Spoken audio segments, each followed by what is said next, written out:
Amsal. Amsal, kasih keterangan dikit.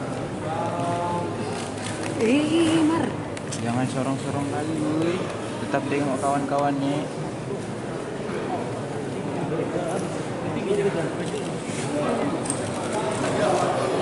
Bang. Amsal. Bang Amsal. Bang. Bang, sikap terhadap putusan ini gimana nih, Bang?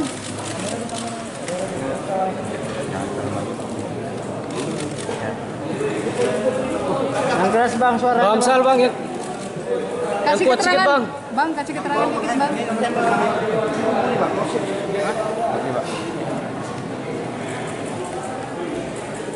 Teman-teman semuanya,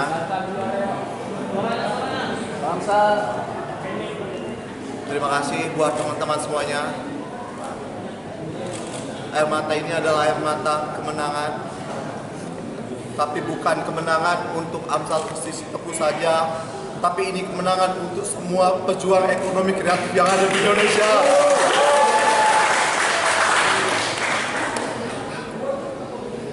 Air mata ini adalah air mata kebebasan, teman-teman. Tapi ini bukan air mata kebebasan untuk saya saja, tapi ini kebebasan untuk semua insan kreatif yang ada di Indonesia untuk tetap bisa bebas berkarya di negara kita ini. Dan saya mau berterima kasih kepada Majelis Hakim khususnya yang sudah memutus perkara ini dengan seadil-adilnya. Dan saya juga mau berterima kasih kepada Bapak Presiden Prabowo Subianto yang sudah memberikan perhatian khusus kepada kami seluruh pekerja ekonomi kreatif yang ada di Indonesia. Saya percaya momentum ini adalah momentum untuk kebangkitan ekonomi kreatif yang ada di Indonesia. Saya juga berterima kasih kepada Komisi 3 DPR RI, terkhusus untuk Ketua Komisi 3 DPR RI, Bapak Habibur Rahman, untuk pimpinan, untuk anggota Komisi 3, terkhusus untuk Bapak Hinca Panjaitan yang telah mendampingi saya, yang telah menjamini saya, yang telah membantu saya mendapatkan keadilan ini. Terima kasih Bapak-Bapak. Dan saya juga berterima kasih untuk kepada Menteri Ekonomi Kreatif, begitu juga untuk Ketua Gerakan Ekonomi Kreatif Nasional Bapak Kawendra, terima kasih. Dan untuk Majelis Pimpinan Tinggi Gerakan Ekonomi Kreatif Nasional Bapak Prof. Subidasko, terima kasih. Dan saya juga mau berterima kasih untuk Asosiasi Ekonomi Kreatif, Asosiasi Videografi, Asosiasi Fotografi yang sudah memberikan dukungan kepada saya. Saya mau berterima kasih.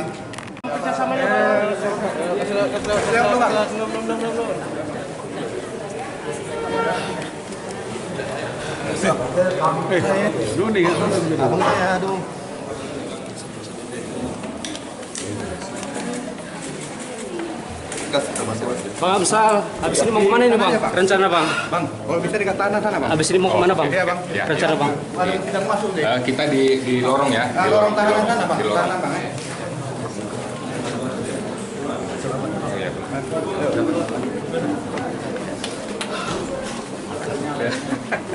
Bang, kasih bang. Selamat ya, Bang. Abang-abang media. Kumpul dengan keluarga dulu karena 131 hari saya betul-betul merindukan suasana rumah, kehangatan di rumah. Ya, itu yang akan pertama saya lakukan, menikmati masakan istri saya pastinya. Ya, itu kira-kira Pak. Rasanya Pak divonis bebas nih. Waduh Bang, nggak bisa diutarakan dengan kata-kata. Ya, nggak bisa diutarakan dengan kata-kata. Tidak ada kata yang lebih besar kecuali terima kasih untuk semuanya. Bang, setelah kasusnya singkat kalau jadi videografer bang?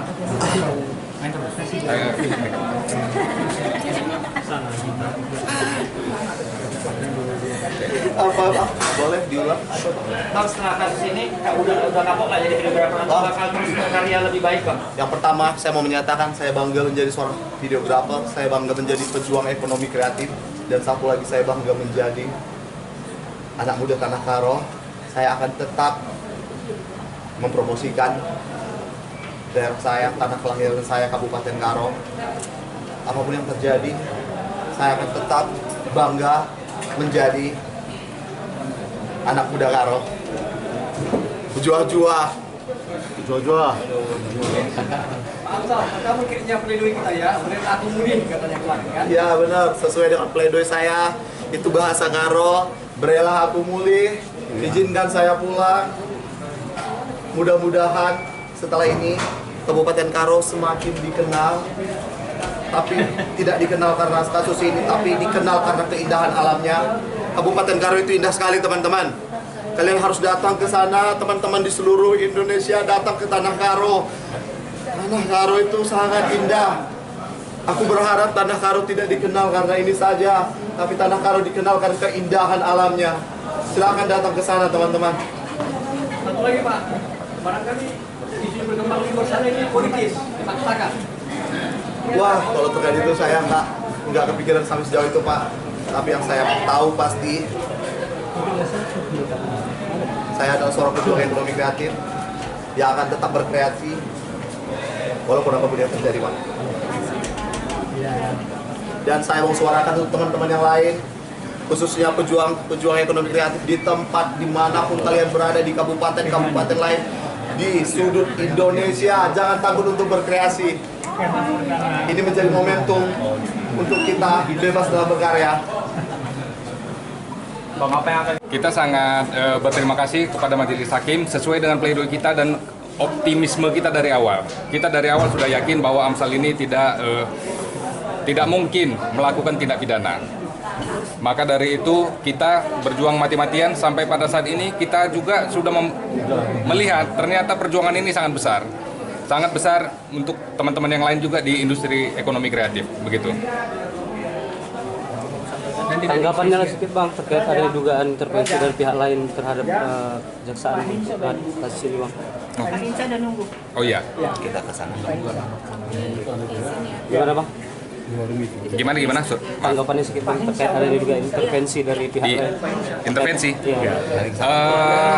Oh boleh. Izin dulu teman-teman. Makasih. Kalau untuk intervensi dari pihak lain, mungkin untuk saat ini kita belum bisa terangkan lebih jelas ya. Atau pihak lain yang dimaksud ini siapa? Adanya sebelum-sebelumnya aksi-aksi demo atau apa gitu. Aksi-aksi demo. Aksi demo khusus kepada kita itu tidak ada. Gitu. Maksudnya yang demo tadi Bang, Ya. di Karo dan di Kejati ada beberapa. Bukan kita yang di demo. Enggak, maksudnya Ya.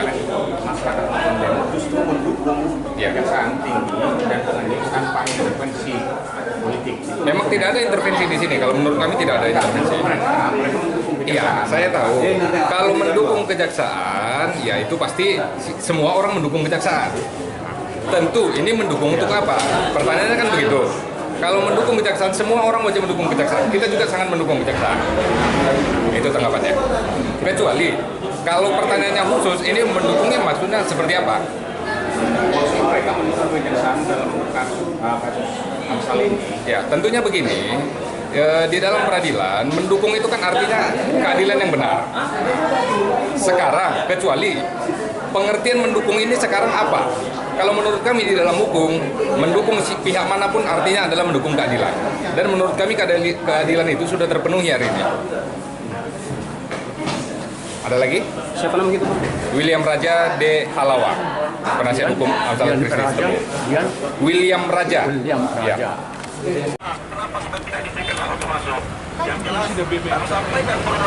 Aspirasi kami hanya ingin menyampaikan bahwa ini ada kejanggalan. Terlepas 3 yang sudah ditahan, yang sudah diputus. Kawan-kawan, sudah ada 3 orang yang sudah diputus. Satu hukumannya 1,8 tahun. Kenapa itu tidak dibantu? Kenapa Amsal Sitepu malah diselamatkan? Ini kepentingan apa yang terjadi di bangsa ini? Sudah jelas ini kepentingan, sudah jelas ini tidak murni. Ya kita tahu, kita lihat ada beberapa orang diponis. Kenapa Amsal Sitepu yang selamatkan? Kalau memang netral kau sebagai wakil rakyat, selamatkan 3 yang sudah dipenjara.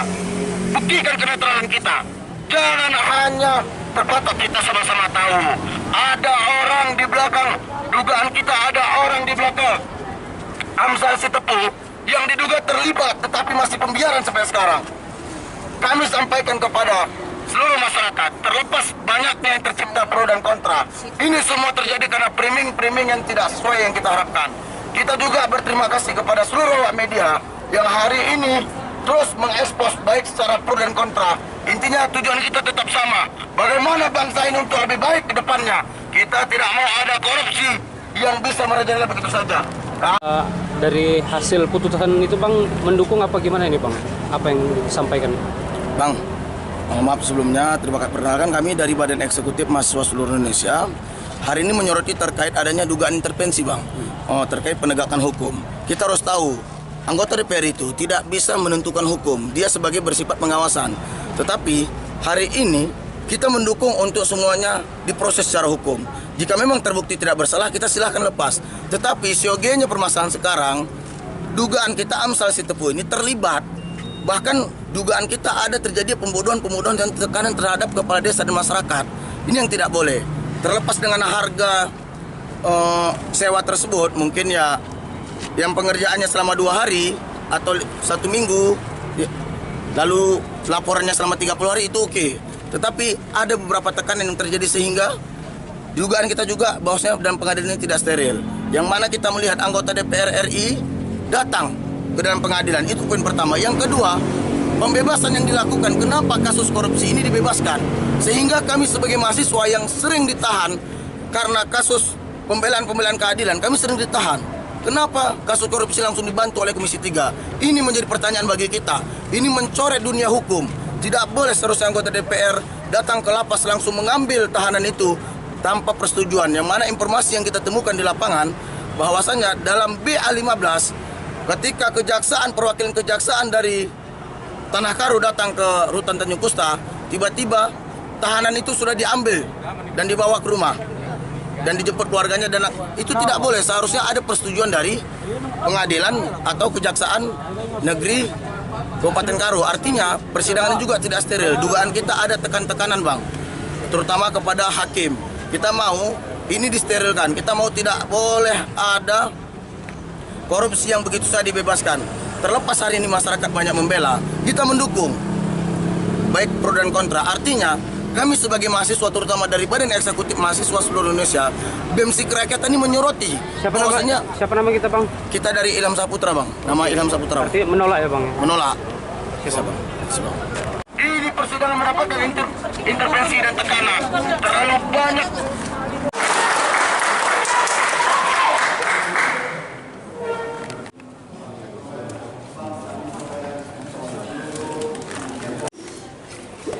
Ya udah.